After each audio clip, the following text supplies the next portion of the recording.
करायचं स्मरण. जय जय रघुवीर समर्थ. श्री समर्थ कृपेने एक सुंदर असा बोध, एक सुंदर असं श्रवण आपल्याला प्राप्त झालेलं आहे. या श्रवणाच्या माध्यमातून उत्तमाचं सामर्थ्यसुद्धा समर्थांनी प्राप्त करून दिलेलं आहे. बघा प्रत्यक्षपणे भाग कसा दिलेला आहे, नक्कीच श्रवण करूया. समर्थ म्हणाले, आपली किंमत वाढवत चला. जिथं आपल्याला किंमत नसते तिथं जाऊच नका. कारण आपण आपली किंमत दिवसेंदिवस कमी करत चाललेलो आहोत. आपला देह लाख मोलाचा आहे, परंतु विचार जर केला ना, जिथं पाऊस पडतो ना, तिथं जे बघा प्रत्यक्षपणे शेती असते बघा,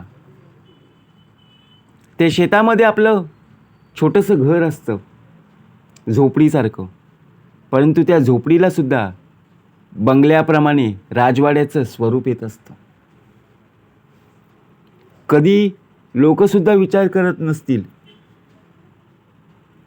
परंतु विचार जर केला ना, आपली किंमत कशावरून ठरत असते, आपली किंमत कशावरून कमी होते, हे पाहणं गरजेचं आहे. कारण मी आहे ना अशी म्हणणारी व्यक्तीसुद्धा आपल्या आयुष्यात येत असते. परंतु समजून जायचं, ज्याप्रमाणे आपला देह बघा हा एखाद्या कारणामुळे खचला जातो, परंतु आपल्या आयुष्याला उभारी कशी प्राप्त होईल. समर्थ म्हणाले, काळजी करू नकोस. तुला जिथं जायचं आहे ना, तिथं संपूर्णपणे पुण्याई शिल्लक बघा घेऊनच पुढे जात जा. कारण का होतं की प्रत्यक्षात आपण लोकांचा विचार करत असतो,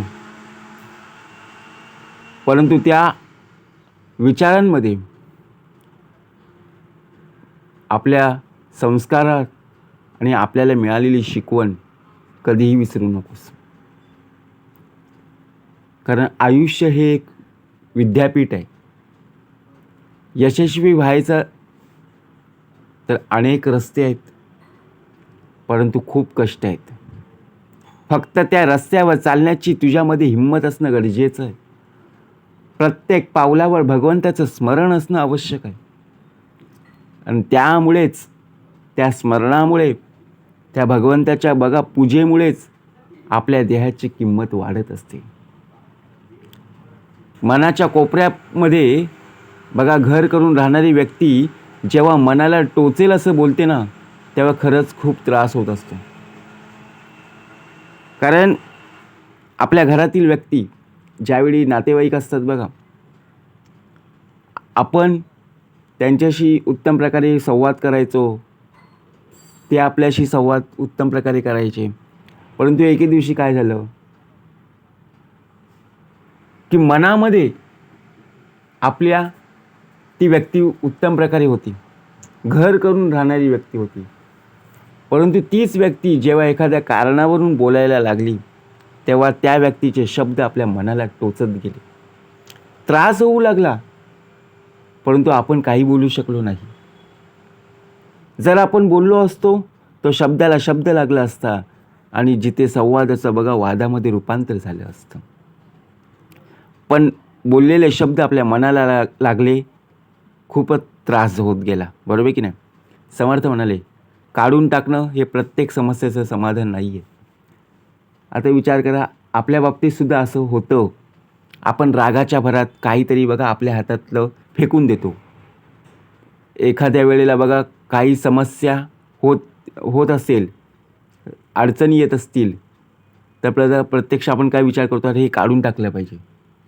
काढून टाकणं ही भूमिका नाही आहे. समर्थ म्हणाले, त्या प्रश्नाचं उत्तर शोधता आलं पाहिजे. कोणासाठी तरी थोडंसं बाजूला झालं तरीसुद्धा उत्तम प्रकारे मार्ग निवडणं गरजेचं आहे. आपण काय विचार करतो, अरे माझ्या बाबतीतसुद्धा असे मित्र येतात, माझ्या बाबतीतसुद्धा असे नातेवाईक पाहायला मिळतात. परंतु यातून बाजूला होणं गरजेचं आहे. आपल्याला ते मित्र बघा विचारतसुद्धा नाही आहे. प्रत्यक्षात जर आपल्याला पाहायला गेलो तर आपल्याला किंमतसुद्धा देत नाही आहे. मग तिथे आपला देह का गेला? या प्रश्नाचं आपण उत्तर शोधलं पाहिजे ना, बरोबर की नाही? आपल्याला जिथं इन्व्हाइट केलेलंच नाही आहे, बोलवलेलंच नाही आहे, मग तिथे जर पुढे पुढे आपण जर करत असू, बघा एखाद्या सोसायटीमध्ये, बिल्डिंगमध्ये आपण सर्वजण एकत्र राहतो आणि जिथे आपल्याला बघा बोलवलेलंच नाही आहे, परंतु आपण जर पुढे पुढे गेलो तर लोक काय विचार करतील, अरे याला बोलवलंसुद्धा नव्हतं. त्यांच्याच घरातली लोक बघा विचारपूस करतील, अरे यांना तर आमंत्रणसुद्धा दिलं नव्हतं, मग ही व्यक्ती कशी काय आली? म्हणून समर्थ म्हणाले, आजकाल प्रेमामध्ये सुद्धा असं होतं की एक व्यक्ती बोलण्यासाठी दुसरी व्यक्ती पुढे पुढे येत असते. देव हा बघा प्रत्येकाची काळजी घेत असतो, बरोबर की नाही? ज्याने संपूर्णपणे विश्व निर्माण केलेलं आहे तो प्रत्येकाची काळजी घेत आहे. परंतु आपल्या आयुष्यात आपल्यालाच धडपड करावी लागणार आहे, कारण देवाने सर्व काही दिलेलं आहे, बरोबर की नाही? परंतु आपण आपल्या कष्टाने कमी पडत आहोत, आपल्या मेहनतीने प्रत्यक्षात आपला देह कमी पडत आहे. म्हणून ज्याप्रमाणे आपल्या देहाला आपल्या आयुष्यात अनेक प्रकारे पुस्तकं बघा, ग्रंथ पाहायला मिळत असतात, ते वाचायला जरी मिळाले नाही तरीसुद्धा बघा आपण काय विचार करतो, माझ्या आयुष्यात खूप काही पुस्तकं आहेत, ते मला वाचायचे आहेत. परंतु एक असं ग्रंथ, एक असं पुस्तक असं वाच की त्या ग्रंथातून तुला उत्तम प्रकारे त्याचा अर्थ, जीवन जगायला उत्तम प्रकारे बघा त्या ग्रंथाचं स्वरूप, आपल्याला त्या ग्रंथाचं महत्त्व प्राप्त होईल. नुसती पुस्तकं असून उपयोगाची नाही आहेत, तर त्या पुस्तकातला, त्या ग्रंथाचा संपूर्णपणे सार आपल्या जीवनामध्ये उतरवायचा आहे. म्हणून समर्थ म्हणाले, आपली किंमत का कमी होते? आपल्या आयुष्यात अनेक मित्र असतात, अनेक मैत्रिणी असतात, अनेक नातेवाईक असतात, यांचा उपयोग आपल्या आयुष्यात होतच नाही आहे. का? कारण ते आपल्याला किंमतच देत नाही आहेत. म्हणून समर्थ म्हणाले, जिथे आपल्याला किंमत नाही ना, तिथे आपल्याला वर्चस्व बघा प्रत्यक्षात गाजवायचं आहे. जिथे आपल्याला किंमत नाही ना, तिथे आपल्याला किंमत वाढवायची आहे. मग आता किंमत कशी वाढवायची? समर्थ म्हणाले, बघा आपण मॅच पाहत असतो, बरोबर? आपल्या गावातले आपण टी व्हीमध्ये सुद्धा पाहत असतो, शहरी भागातसुद्धा क्रिकेट खेळले जातात. परंतु एखादा खेळाडू असेल, त्या खेळाडूची किंमत कशी वाढत जाते? कारण त्याने प्रथमतः प्रॅक्टिस केलेली आहे, मैदानामध्ये येऊन सराव केलेला आहे, त्यामुळे त्या खेळाडूचा बघा प्रत्यक्षपणे भाव वाढत गेलेला आहे, कारण तो नावारूपास आलेला आहे, त्याचं कर्तृत्व सर्वांना माहीत आहे. परंतु आपण बघा आयुष्यात कधी बॅट घेऊन खेळायला गेलो नाही, आपल्याला कोणी विचारेल का? नाही ना. आणि जर आपण पुढे पुढे बघा बोलायला प्रयत्न करत असू तर काहीच प्राप्त होणार नाही आहे. समर्थ म्हणाले, बोलणं सोपं असतं, परंतु करणं हे खूप कठीण असतं. जे आपलं आहे ना, ते आपण उत्तम प्रकारे जपलं पाहिजे. मग ती एखादी व्यक्ती असो किंवा त्या व्यक्तीचं मन असो. मन उत्तम प्रकारे जिंकता आलं पाहिजे, कारण आपण कुणावर प्रेम करतो हे महत्त्वाचं नाही आहे, पण ज्या व्यक्तीवर प्रेम करतो ना, ती आपल्याला किती महत्त्व देतं हे सुद्धा आपण घेतलं पाहिजे. नुसतं प्रेम करतो म्हणून उपयोगाचं नाही आहे. त्या व्यक्तीने सुद्धा आपल्यावर प्रेम केलं गेलं पाहिजे. आपण त्या व्यक्तीला बघा सकाळ दुपार संध्याकाळ विचारत असतो, परंतु ती व्यक्ती एकदा तरी तुला विचारते का, हे पाहणं गरजेचं आहे. आपण सकाळी उठल्यानंतर चहा प्यायला त्यांच्या घरात जातो.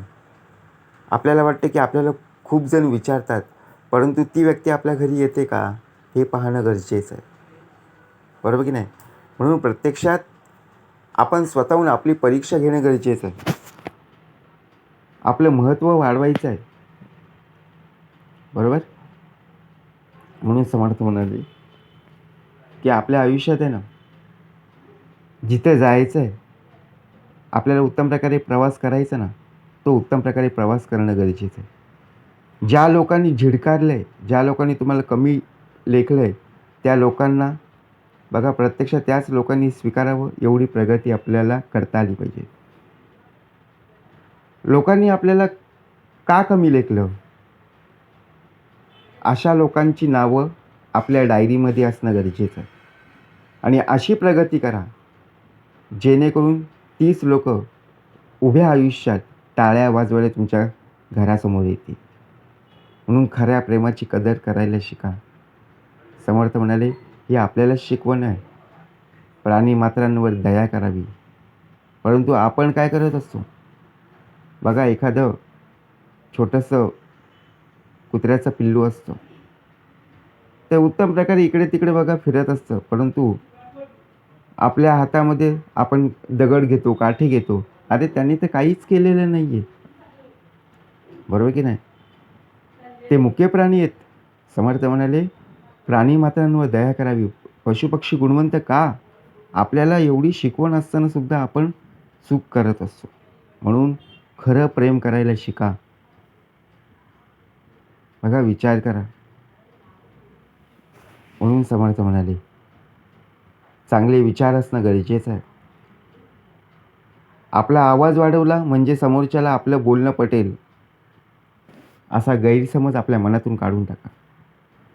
जे बोलायचं आहे ना, ते उत्तम प्रकारे बोल, परंतु समोरच्या व्यक्तीला पटेल असं बोल.